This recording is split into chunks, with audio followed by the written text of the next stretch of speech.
बार आप सभी का पुनः स्वागत। पिछले वीडियोस में हमने चर्चा की थी चार्जेस की and the force of attraction and repulsion between these charges, आवेशों के बीच लगने वाले आकर्षण और प्रतिकर्षण बल की। और हमें पता है कि to unlike charges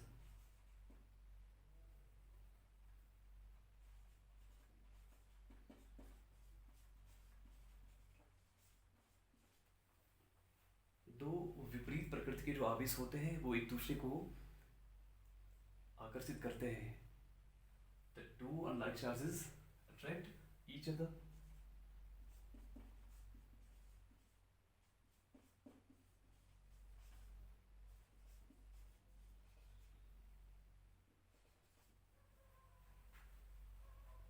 While two like charges repel each other.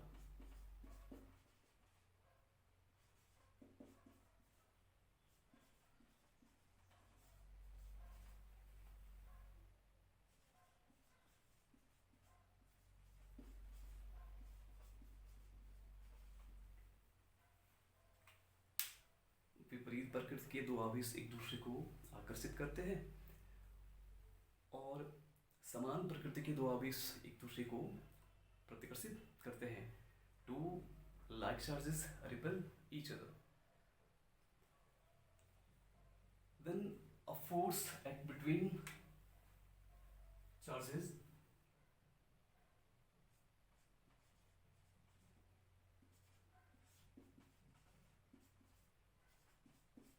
then a force act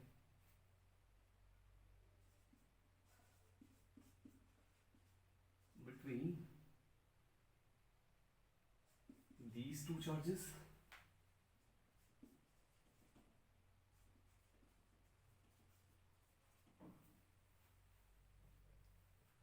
which is called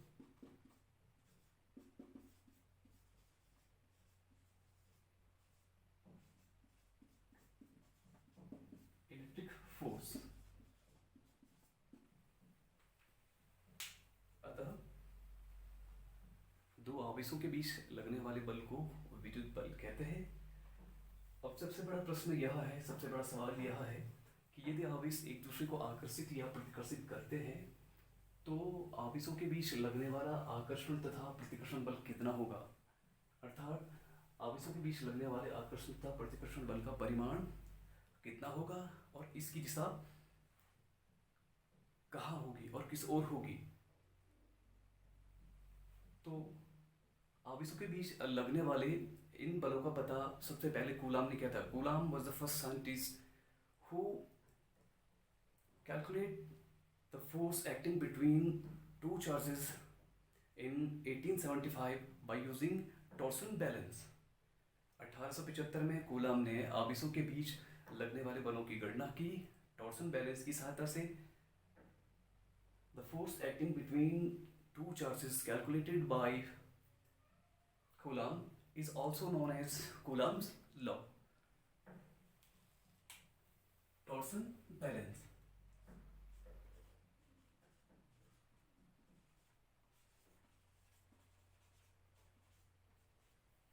Torsion balance is an instrument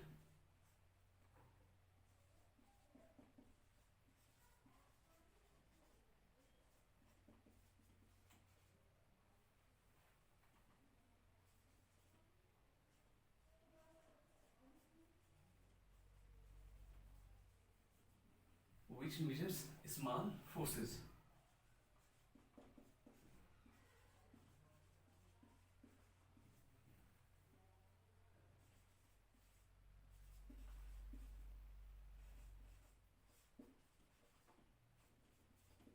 torsion balance एक यंत्र है जो छोटे छोटे बलों की गणना करता है।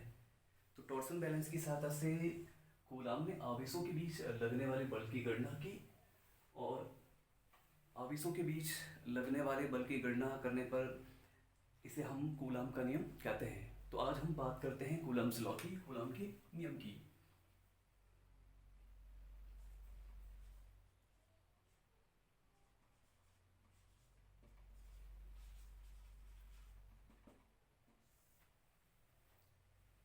According to this law, the force of attraction and repulsion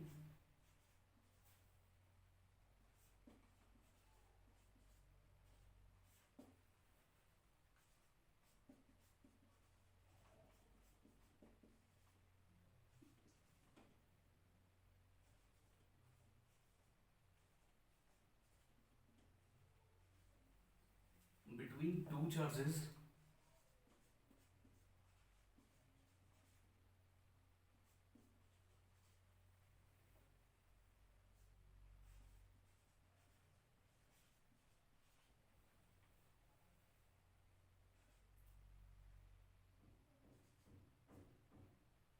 is always directly proportional to the product of the magnitude of the charges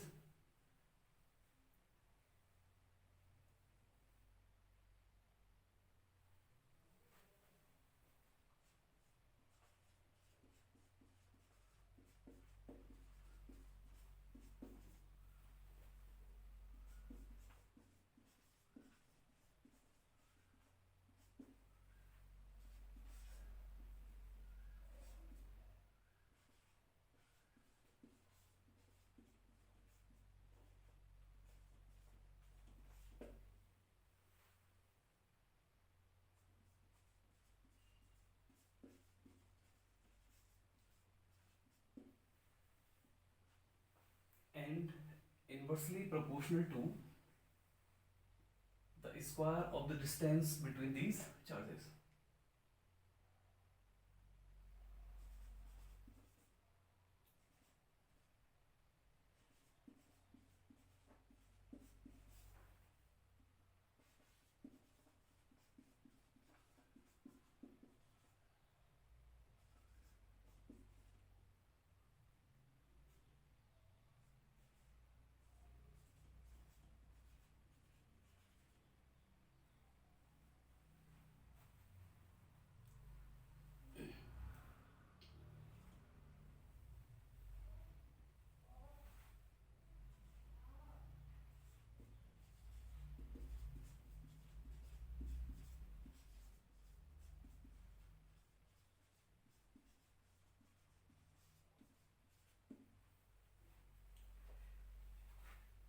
It is directed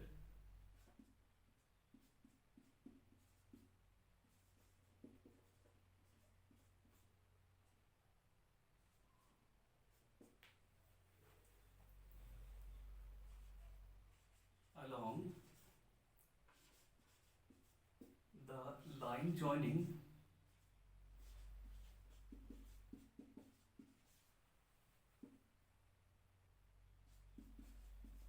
these two charges.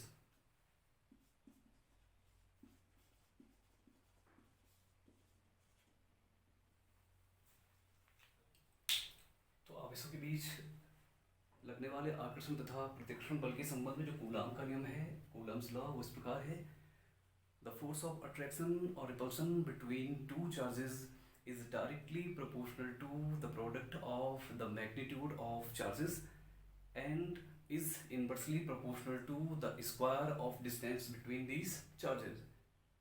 It is directed along the line joining these two charges. It means the direction of the force acting between these charges is always along the line joining these charges. इसका अर्थ है कि दो आवेशों के बीच लगने वाला आकर्षण या प्रतिकर्षण बल उन आवेशों के परिमाण के गुणनफल के अनुक्रमानुपाती होता है तथा उनके बीच की दूरी के वर्ग के व्युत्क्रमानुपाती होता है तथा इसकी दिशा सदैव आवेशों को जोड़ने वाली रेखा की दिशा में होती है। अब हम कूलाम के नियम की अगर मैथमेटिकल फॉर्म की बात करें, अगर कूलाम के नियम को गणितीय रूप में लिखें तो यह इस प्रकार होगा: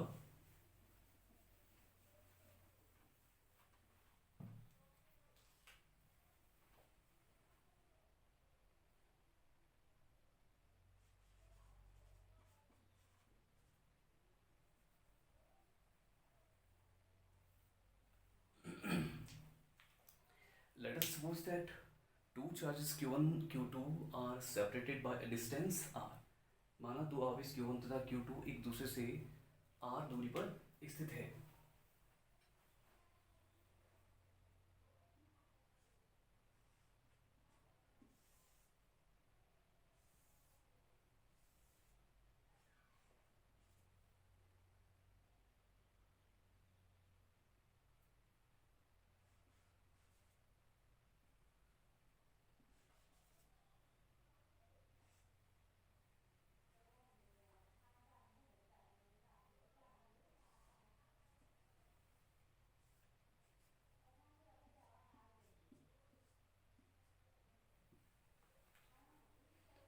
As you can see in the diagram, we have two charges q1 q2 situated at a distance r.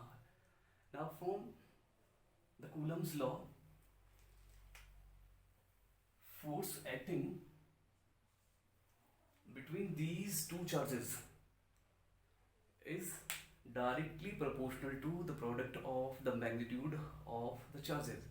अर्थात आवेशों के बीच लगने वाला बल उनके परिमाणों के गुणनफल के अनुक्रमानुपाती होता है.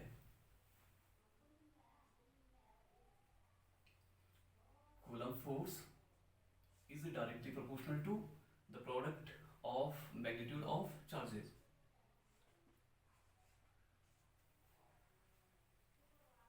And inversely proportional to the square of distance between these charges. आवेशों के बीच लगने वाला कूलम्ब बल आवेशों के गुणनफल के अनुक्रमानुपाती होता है तथा उनके बीच की दूरी के वर्ग के व्युत्क्रमानुपाती होता है. F is inversely proportional to 1 upon r square. यहाँ पर आप देख सकते हैं F is proportional to Q1 Q2, अर्थात आवेशों के बीच लगने वाला बल आवेशों के गुणनफल के अनुक्रमानुपाती होता है.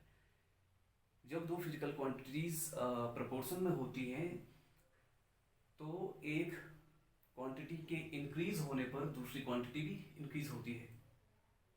If two physical quantities are in proportion, so increasing the value of a quantity, the value of another quantity also increases. जब दो भौतिक राशियाँ समानुपात में होती हैं तो एक भौतिक राशि के बढ़ने पर दूसरी भौतिक राशि भी बढ़ती है.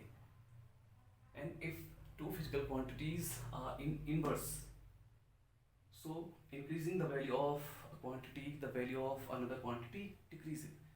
जब दो भौतिक राशियाँ व्युत्क्रमानुपात में होती हैं तो एक भौतिक राशि के बढ़ने पर दूसरी भौतिक राशि घटती है. अर्थात यदि आवेशों का मान बढ़ता है, यदि आवेशों का मान बढ़ता है तो आवेशों का मान बढ़ने पर इनके बीच लगने वाला कूलम्ब बल भी बढ़ेगा. और यदि आवेशों के बीच की दूरी बढ़ती है तो इनके बीच लगने वाला कूलम्ब बल घटेगा. अब कूलम्ब के नियम को हम इस प्रकार से लिख सकते हैं.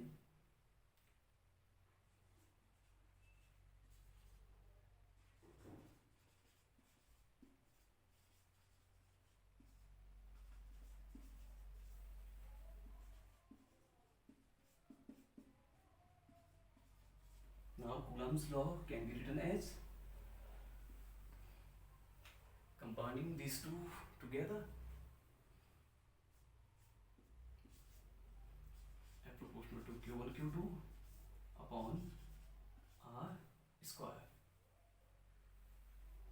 इस प्रोपोर्शनल साइन को हम रिमूव करते हैं तो प्राप्त होता है F equal to small k Q1 Q2 upon R square. Question 1. This is the question 1, where k is a proportionality constant. k एक अनुक्रमानुपातिक नियतांक है.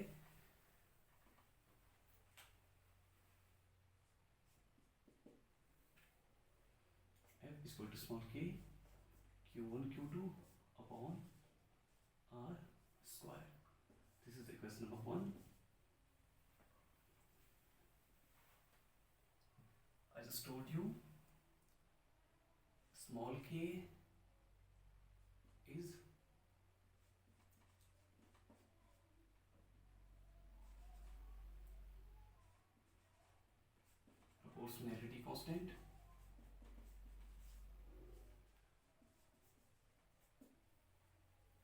Value of K depends on the medium between these two charges.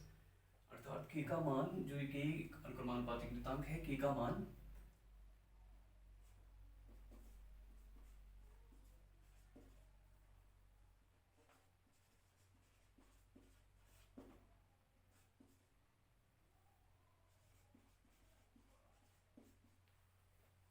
the value of k depends on the medium between two charges। k का मान आवेशों के बीच के माध्यम पर निर्भर करता है। The second one is the value of k depends on the system of units। अर्थात k का मान मात्रकों की पद्धति पर भी निर्भर करता है।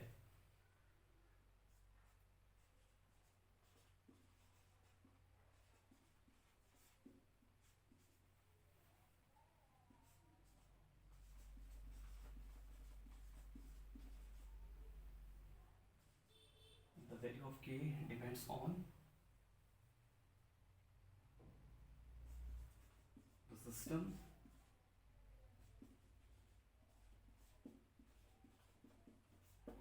Unit.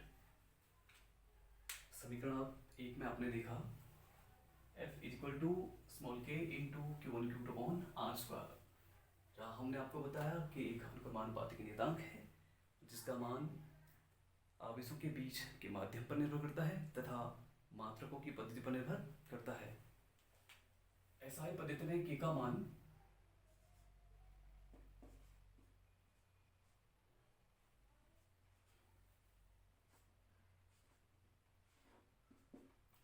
One upon four pi epsilon है। SI पद्धति में के का मान one upon four pi epsilon है, जहां एप्सिलॉन को माध्यम की विद्युतशीलता कहते हैं, permittivity of medium.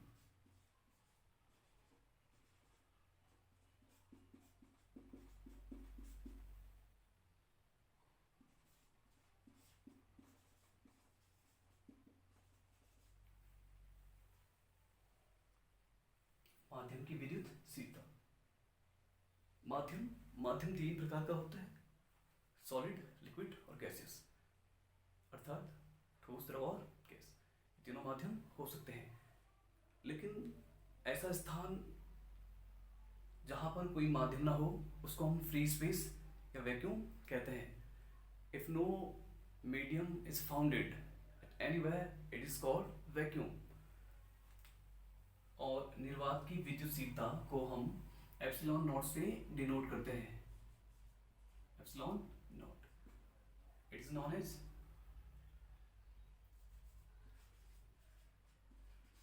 Epsilon naught. और epsilon naught permittivity of vacuum को इंडिकेट करता है।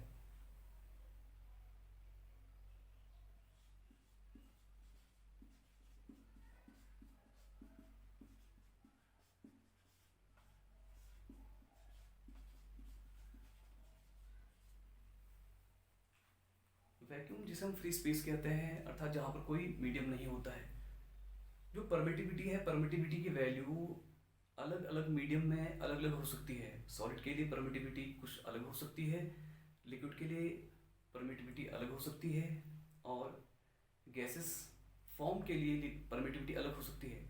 लेकिन वैक्यूम में कोई मीडियम नहीं होता है, तो the value of permittivity never changes in vacuum. Epsilon naught permittivity of vacuum, और इसका मान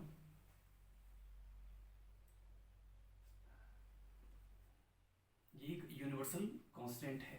epsilon not is a universal constant. Epsilon not एक यूनिवर्सल कांस्टेंट है, अर्थात एप्सिलॉन नॉट का मान कभी भी और किसी भी स्थान पर नहीं बदलता है। इसकी जो वैल्यू है epsilon naught equal to 8.854 into 10⁻⁻12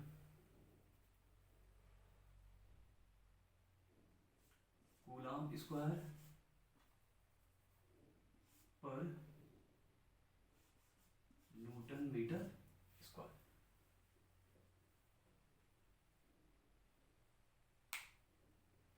जो एप्सिलॉन नॉट है उसकी जो वैल्यू है 8.854 into 10⁻⁻12 coulomb square newton metre square है। यहाँ पर एक महत्वपूर्ण चीज यह है 1/4 पाई एप्सिलॉन नॉट का मान 9 इंटू 10⁻⁹ न्यूटन मीटर स्क्वायर पर कूलम स्क्वायर होता है। इसको हम डेरिवेट या कैलकुलेट कर सकते हैं। हमें करना यही होता है कि 1/4 इंटू 3.14 इंटू 8.854 इंटू 10⁻⁻12 अगर हम इसको कैलकुलेट करते हैं तो इसका मान हमें प्राप्त होता है 9 इंटू 10⁻⁹।